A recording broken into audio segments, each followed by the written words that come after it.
Hello बच्चों, आपके विषय विज्ञान के प्रथम वीडियो में हमने प्रकाश का समतल दर्पण द्वारा परावर्तन आपको बताया था, समझाया था। आज के इस वीडियो में हम गोलीय दर्पण को पढ़ेंगे। गोलीय दर्पण मैं आपको प्रथम वीडियो में बता चुकी हूँ। दो प्रकार के होते हैं, अवतल और उत्तल।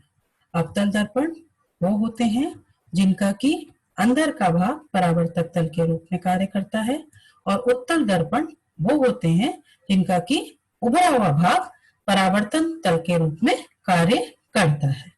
आज में हम इस दोनों दर्पण द्वारा होने वाले परावर्तन को इस वीडियो में आपको बताएंगे। और उससे पहले इनसे संबंधित कुछ परिभाषाएं हैं जो हमें जाननी बहुत आवश्यक है, जिससे कि हमें जो रे डायग्राम बनाना है वो बनाना बहुत आसान हो जाता है। ये अगले स्लाइड में आप देखेंगे, ये देखिए, इसमें आपको दिख रहा होगा कुछ इंग्लिश लेटर्स लिखे हुए हैं। यही हैं जो मेन बिंदु हैं जिन्हें हमें एक दर्पण के बारे में भली प्रकार पता होना चाहिए। पहला है पी। पी मतलब ध्रुव, पोल। आपके दर्पण के परावर्तक तल के मध्य बिंदु को ध्रुव कहते हैं। दूसरा है द्वारक, ए बी। दर्पण के परावर्तक तल का व्यास द्वारक कहलाता है। Third C, that is centre of curvature या वक्रता केंद्र। गोलीय दर्पण जिस गोले को काट करके बनाया जाता है उसके केंद्र को दर्पण का वक्रता केंद्र कहते हैं। फिर आता है मुख्य अक्ष। आपको चित्र में एक नीली लाइन दिख रही होगी। ये नीली line centre of curvature, focus और ध्रुव को काटती हुई जा रही है। यही है इसका मुख्य अक्ष। इन तीनों बिंदुओं को मिलाने वाली रेखा क्या कहलाती है? मुख्य अक्ष। नेक्स्ट इज वक्रता त्रिज्या। वक्रता त्रिज्या को हम इंग्लिश लेटर आर से प्रदर्शित करते हैं। वक्रता त्रिज्या वो दूरी होती है जो ध्रुव और वक्रता केंद्र के बीच होती है। एक नेक्स्ट है आपका फोकस। ये बहुत ध्यान से समझना, बहुत ध्यान से देखिएगा आप कि फोकस किस तरह से निर्धारित किया जाता है। एक अवतल दर्पण में जब प्रकाश किरण पड़ती है, एक इन वीडियो में एक और खास चीज आप देखेंगे कि मैंने जितनी भी इंसिडेंट रे हैं यानी कि आपतित किरण है वो हमेशा रेड एरो से डिपिक्ट करी है, लाल रंग के तीर के निशान दिखेंगे। और दर्पण से टकरा करके वापस जाने वाली जो किरणें हैं वो पीले रंग से दिखेंगी, जैसे कि आप इसमें देखेंगे। ये देखिए, चार किरणें तल के समांतर आई और परावर्तक तल से टकराने के उपरांत वो एक बिंदु से गुजरती हैं। इसी बिंदु को कहते हैं हम अवतल दर्पण का फोकस। ये बिंदु क्या कहलाता है? अवतल दर्पण का फोकस, जिस बिंदु से रेखाएं तल से टकराने के उपरांत गुजरती हैं। नेक्स्ट हम आते हैं उत्तल दर्पण पर। उत्तल दर्पण में आप देखेंगे कि प्रकाश किरण आकर के तल पर टकराई और टकराने के उपरांत किसी एक बिंदु पर इकट्ठी नहीं हुई, वरन चारों दिशाओं में फैल गई है।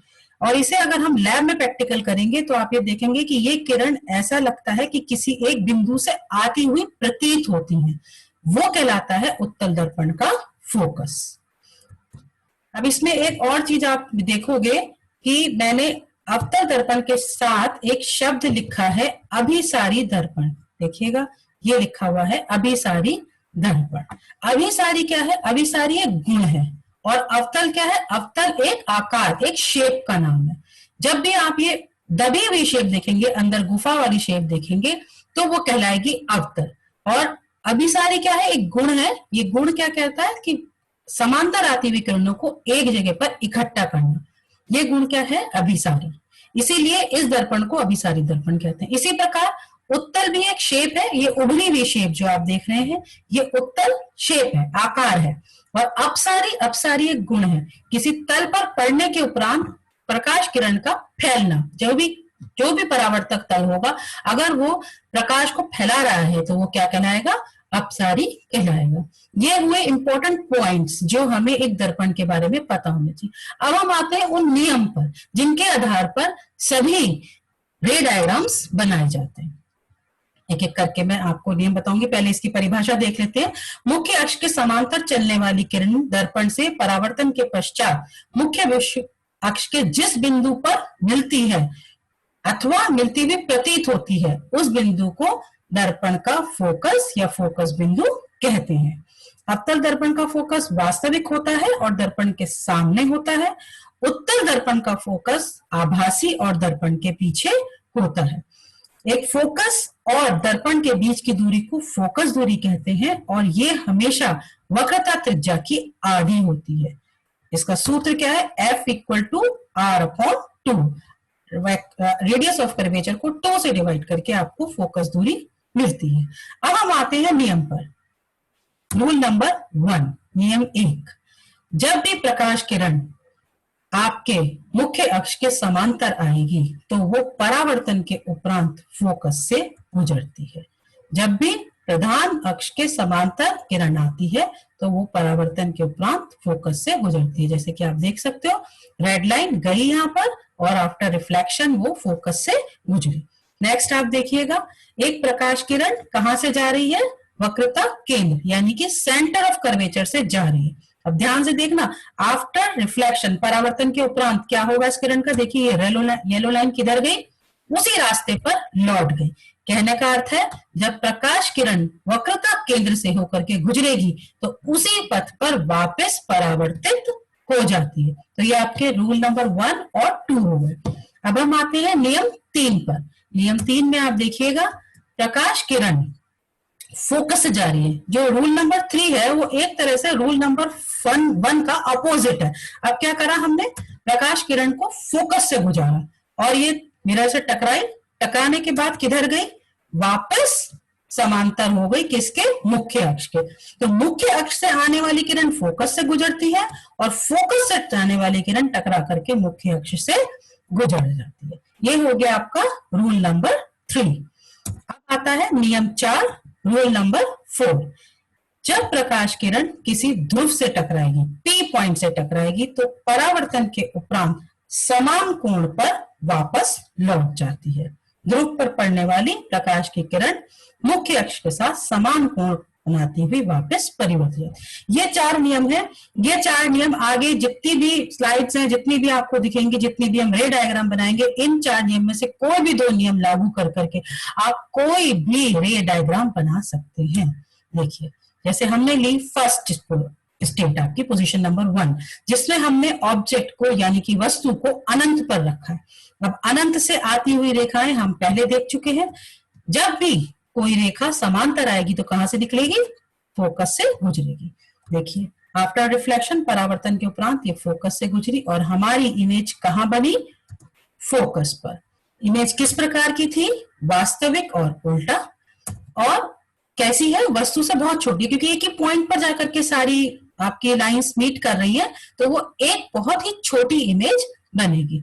हम जब कभी भी इन रे डायग्राम की बात करेंगे तो हमें 3 चीजें बहुत क्लियरली डिफाइन करनी होगी। पहली चीज कि इमेज की यानी कि प्रतिबिंब की पोजीशन क्या होगी, कहां पर प्रतिबिंब बनेगा। दूसरी चीज, वस्तु का जो प्रतिबिंब है उसका नेचर क्या होगा, वो उल्टा बनेगा या सीधा बनेगा, आभासी बनेगा या वास्तविक बनेगा, यानी कि उसकी प्रकृति क्या होगी।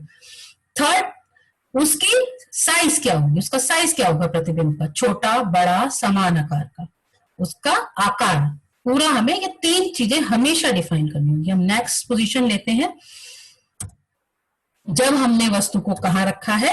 सी से दूर, यानी कि वक्रता केंद्र के पीछे हमारी वस्तु है। ये देखिए, हमने वस्तु रखी वक्रता केंद्र। अब जो 4 नियम हमने पढ़े थे उन नियम के आधार पे कोई भी 2 लगाएंगे। हमने क्या किया?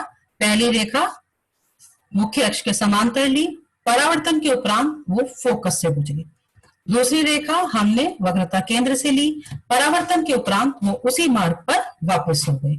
अब ये दोनों रेखाएं अगर आप ध्यान से देखेंगे तो ये एक पॉइंट है जहां पर कि मीट कर रही हैं। देखिए, ये दोनों रेखाएं इस पॉइंट पर मीट कर रही, तो जहां पर ये मीट करती हैं उसी बिंदु पर हमारा प्रतिबिंब इमेज बन जाती है। तो इमेज कहां बनी हमारी? फोकस और वक्रता केंद्र के बीच। और उसका नेचर कैसा है? वास्तविक और उल्टा। और कैसा है? वस्तु से छोटा। देखिए, ये हमारी वस्तु है, ये बड़ी है और प्रतिबिंब हमारा देखिए छोटा है। अब आते हैं हम इस पोजीशन नंबर 3 पर। थर्ड पोजीशन में हमने वस्तु को कहां रखा है? वक्रता केंद्र पर रखा है। वक्रता केंद्र यानी कि सी पर रखा है। अब वही हम लेंगे। पहले किरण समांतर गई, परावर्तन के उपरांत फोकस से गुजरी, दूसरी किरण फोकस से गई, परावर्तन के उपरांत समांतर हो गई। ये दोनों किरण कहाँ पर मिल रही है? इस बिंदु पर मिल रही है। ये देखिएगा, इस पॉइंट पर दोनों मीट कर रही हैं और यहीं पर बनेगा हमारा प्रतिबिंब। ये बना हमारा प्रतिबिंब। तो आप देख सकते हैं प्रतिबिंब कहाँ पर बन रहा है? वक्रता केंद्र पर। कैसा है? वास्तविक और उल्टा है, और उसका साइज कैसा है? वस्तु के बराबर है। तो ये हुआ थर्ड पोजीशन। अब आते हैं हम फोर्थ पोजीशन पर। फोर्थ पोजीशन में वस्तु को फोकस और वक्रता केंद्र के बीच रखा जाता है। इसमें भी पहली line parallel to principal axis, after reflection focus से पास हो रही है। दूसरी रेखा वक्रता केंद्र से परावर्तन के उपरांत उसी मार्ग पर वापस जहां मिल रही है वहां प्रतिबिंब बनता है हमारा। और प्रतिबिंब कहां पर बन रहा है हमारा?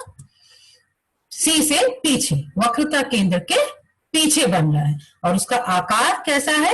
बहुत बड़ा है। वास्तविक और उल्टा प्रतिबिंब है।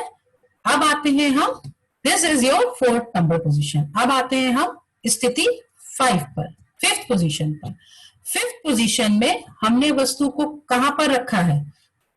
At the focus. वस्तु को कहां रखा है हमने? फोकस पर रखा है।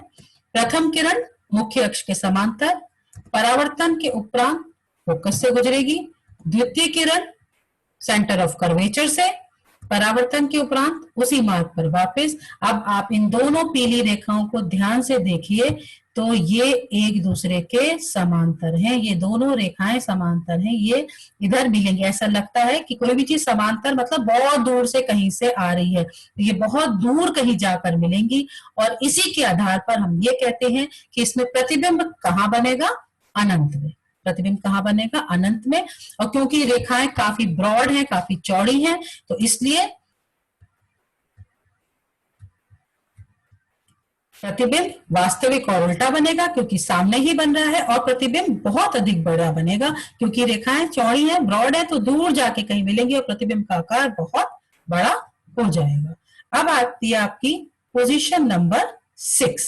6 पोजीशन में हमने वस्तु को फोकस और ध्रुव के बीच, यानी कि दर्पण के, फोकस के और दर्पण के बीच रखा है। प्रथम किरण मुख्य अक्ष के समांतर, परावर्तन के उपरांत फोकस से। द्वितीय किरण वक्रता केंद्र से, परावर्तन के उपरांत उसी मार्ग पर वापस। अब इसमें पुनः एक देखने वाली बात यह है कि ये किरण आपको कहीं भी दर्पण के सामने मिलती हुई नहीं लग रही है। इतनी चौड़ी है आपस में, इतनी और दूर अगर मैं लाइन खींचती चली जाऊं तो ये दूरी बढ़ती ही चली जाएगी। इनके बीच में ये इस तरफ कहीं भी मिलेंगी नहीं। तो ये किरण फिर हम क्या करेंगे? इस तरफ एक्सटेंड करके देखेंगे कि यहाँ मिलती है या नहीं मिलती। तो देखिए, ये किरण मैंने पहले इधर वाली एक्सटेंड करी, फिर दूसरी परावर्तित किरण एक्सटेंड करी, तो ये इस बिंदु पर कहीं पर जाकर के मिलती हुई मिल जाती हैं। इस बिंदु पर, ये बिंदु है, और यही वो जगह है जहां पर भी आपका प्रतिबिंब बनेगा। तो ये एकमात्र स्थिति है अवतल दर्पण में जिसमें कि प्रतिबिंब दर्पण के पीछे बनता है और सीधा बनता है तथा आभासी बनता है और वस्तु से बड़ा होता है। तो ये ऑल 6 टाइप के केसेस मैंने आपको समझाए इस वीडियो में, अवतल दर्पण से जो अलग अलग पोजीशन है जिसमें कि आपकी इमेजेस बनती हैं। इन सबको मैंने इस टेबल में समराइज किया है। जो मैंने 6 आपको केसेस अलग अलग समझाए वो सारे इस टेबल में समराइज किए। तो इस टेबल को आप लर्न करेंगे। इसके अलावा आप सारे रे डायग्राम अलग से पेपर पर बना करके प्रैक्टिस करेंगे। लास्ट है आपका अवतल दर्पण के प्रयोग। हम अवतल दर्पण को कहां कहां पर इस्तेमाल कर सकते हैं? अवतल दर्पण को टॉर्च में, वाहनों की हेडलाइट में आपने देखा होगा टॉर्च की रोशनी बहुत दूर तक सीधी सीधी जाती है, एक ही जगह पे फैलती नहीं है। तो जब कभी भी हमें जरूरत होगी कि रोशनी खूब दूर तक जाए तो ऐसी जगहों पर हम अवतल परावर्तक तल का प्रयोग करते हैं, जैसे कि वाहनों की हेडलाइट, सर्च लाइट। ऐसे ही शेविंग मिरर के रूप में भी हम अवतल दर्पण का प्रयोग करते हैं। इसके अलावा डेंटिस्ट इसका यूज करते हैं। ये तो मैंने मुख्य आपको कुछ रूप है, बहुत सारे यूजेस हैं अवतल दर्पण के जो आप देखेंगे, आगे पढ़ेंगे। और दिस कंप्लीट्स टुडेज वीडियो। यहाँ पर आपका अवतल दर्पण का पूरा रिफ्लेक्शन परावर्तन कंप्लीट होता है। इससे संबंधित कोई भी जानकारी आपको चाहिए हो तो आप मेरी ईमेल आईडी पर अपनी क्वेरीज डाल सकते हैं। मैं कोशिश करूंगी कि आपको घर बैठे सारी समस्याएं आपकी हल हो और आपके पढ़ाई किसी भी रूप से अवरोधित ना हो। घर पर रहें, सरकार द्वारा दिए गए निर्देशों का पालन करें, स्वस्थ रहें और हम सबकी जिम्मेदारी है कि हम अपने राष्ट्र के हित में अपने घर में रहें, जिससे कि सभी का फायदा हो। Good day.